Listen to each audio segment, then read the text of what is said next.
శ్రీలంక ఆస్ట్రేలియాను చిత్తుగా ఓడించడంలో ఇద్దరు Indians support మర్చిపోలేందని వాళ్ళది చాలా కీ రోల్ అని చెప్తున్నాడు శ్రీలంక హెడ్ కోచ్ సనత్ జయసూర్య.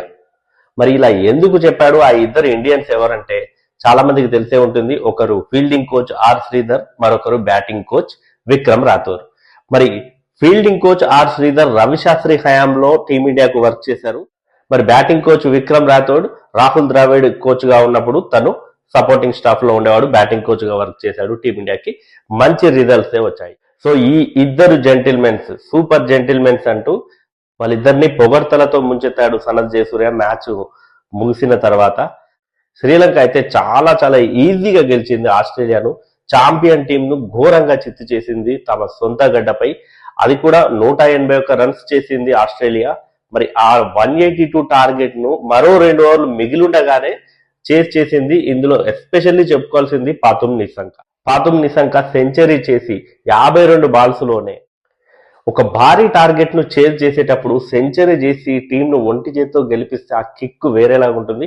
పాతుమ్ నిసంక ఆ కిక్ ను ఆస్వాదించాడు. అంతేకాదు T20 వరల్డ్ కప్ లో ఫస్ట్ సెంచరీని నమోదు చేశాడు. ఈ T20 వరల్డ్ కప్ లో ఇదే ఫస్ట్ సెంచరీ, అండ్ తనకి కూడా T20 వరల్డ్ కప్ లో ఇదే ఫస్ట్ సెంచరీ. ఇక T20 వరల్డ్ కప్ హిస్టరీలో సెంచరీ చేసిన రెండో శ్రీలంక ప్లేయర్. అంతకుముందు మహేల జయవర్ధన్ పేరిట ఉంది సెంచరీ రికార్డు. ఇప్పుడు పాతుమ్ నిసంక. ఇతను కేవలం 52 బాల్స్ లోనే 10 4లు 5 సిక్సర్ల సాయంతో సెంచరీ చేశాడు. సిక్స్లు ఎంత అలవోకగా కొట్టాడంటే మంచినీళ్ళు తాగినట్టు కొట్టాడు పాతుమ్ నిసంక. అసలు ఆస్ట్రేలియా బౌలింగ్ సరే కొంచెం వీక్ గా ఉంది, అయినప్పటికీ కూడా వాళ్ళు మంచి బౌలింగ్ అటాక్ తోనే రంగంలోకి దిగారు. కానీ ఏ మాత్రం లెక్క చేయలేదు బౌలర్లని. ఓపెనింగ్ నుంచి అసలు ఒక వికెట్ పడిన తర్వాత ఇంకింత రెచ్చిపోయాడు.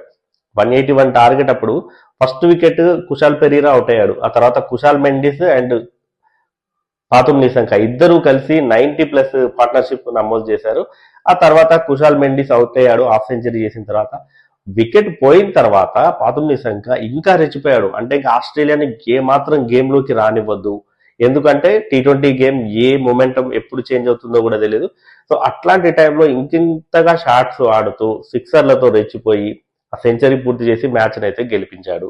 ఇది నిజంగా తనకి ద బెస్ట్ నాకని చెప్పొచ్చు. ఎందుకంటే వరల్డ్ కప్ లో సెంచరీ చేయడం అనేది, సొంత ప్రేక్షకుల ముందు సెంచరీ చేయడం, అది కూడా చేదింగ్ లో సెంచరీ చేయడం, మ్యాచ్ విన్నింగ్ నాక్ అవడం, అది సో ఇవన్నీ కూడా నిజంగా అతనికైతే లైఫ్ లాంగ్ గుర్తుండిపోతాయి. శ్రీలంక అభిమానులకు కూడా గుర్తుండిపోతాయి.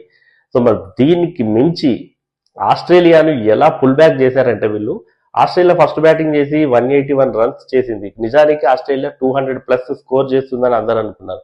ఎందుకంటే వాళ్ళు ఫస్ట్ బ్యాటింగ్ చేసినప్పుడు Travis head and Mitchell Marsh ఇద్దరు హాఫ్ సెంచరీలు చేశారు. 8.4 ఓవర్స్ లోనే 100 రన్స్ పూర్తి చేశారు. సో మరి ఈ రేంజ్ లో ఆడుతూ ఉంటే స్కోర్ ఏ రేంజ్ లో వెళ్ళాలి, కానీ దాన్ని మొత్తం పుల్ బ్యాక్ చేశారు శ్రీలంక స్పిన్నర్లు. హేమంత్ అద్భుతంగా బౌలింగ్ చేసి 3 వికెట్లు తీశాడు స్పిన్నర్, తనే కట్టడి చేశారని చెప్పొచ్చు. ఇక పాతుమ్ నిసంక ఒక అద్భుతమైన క్యాచ్ పట్టాడు, ఒక స్టన్నర్ అని చెప్పొచ్చు. T20 వరల్డ్ కప్ లోనే ఇప్పటి వరకు అది హైలైట్ క్యాచ్ గా ఉండబోతోంది. తను ఒక నిజంగా పాతుమ్ కాదు, ప్యాంథర్ లాగా ఎగిరి దూకి మరీ పట్టుకున్నాడు అతను ఆ క్యాచ్ ని. సో అదైతే హైలైట్ అని చెప్పొచ్చు. ఇట్లా శ్రీలంక అండ్ వెస్టిండీస్ లాంటి టీమ్స్ మళ్ళీ పాత రోజుల్ని గుర్తు చేసుకుంటూ, ఎప్పుడైతే 90s లో ఎస్పెషల్లీ 90s లో శ్రీలంక ఏ బ్రాండ్ ఆఫ్ క్రికెట్ అయితే ఆడిందో, ఇప్పుడున్న శ్రీలంక టీం కూడా అండర్ సనత్ జయసూర్య కోచింగ్. ఎందుకంటే సనత్ జయసూర్య హెడ్ కోచ్ గా ఉన్నాడు.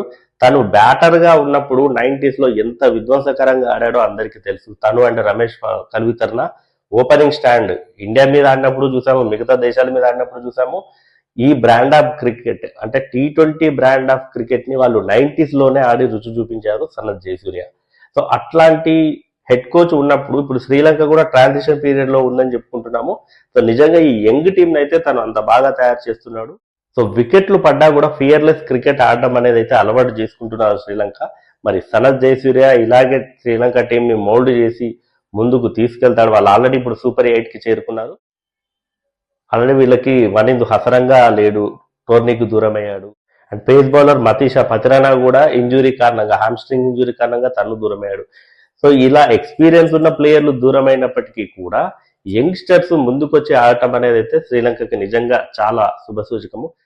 అండ్ పోస్ట్ మ్యాచ్ ప్రజెంటేషన్ లో కూడా Mitchell Marsh captain, Australia captain Mitchell Marsh తో కమెంటేటర్, ప్రజెంటర్ ప్రజెంటర్ ఎంబాంగ్ అనుకుంటా.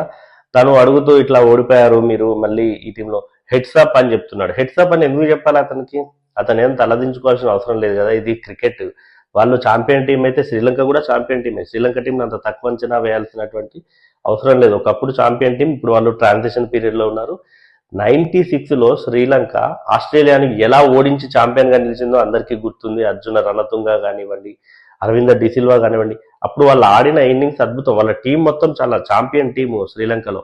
అందరూ కూడా లెజెండ్సే ఉన్నారు ఆ టీంలో. తర్వాత కూడా శ్రీలంక మంచి ఛాంపియన్స్ ప్రొడ్యూస్ చేసింది. కుమార సంగకర అయితేనేమి, మహేల జయవర్ధన్ అయితేనేమి, లసిత్ మలింగ అయితేనేమి. సో ఇట్లాంటి ఛాంపియన్స్ శ్రీలంక నుంచి కూడా వస్తున్నారు. వాళ్ళు ఏమి చిన్న టీం కాదు. ఆస్ట్రేలియా ఏమి తలదించుకోవాల్సినటువంటి అవసరం కూడా లేదు. వాళ్ళు అంత చిన్న చూపుగా చూడాల్సినటువంటి అవసరం లేదు. ప్రజెంటర్ కూడా అట్లా అనాల్సిన అవసరం లేదు. హెడ్సప్ అని ఎందుకు రాలి వాళ్ళు అంటే మీరేం తలెత్తుకోండి మీరు పర్వాలేదని అవసరం లేదు. అది అంటే నాకు అనిపించింది అది.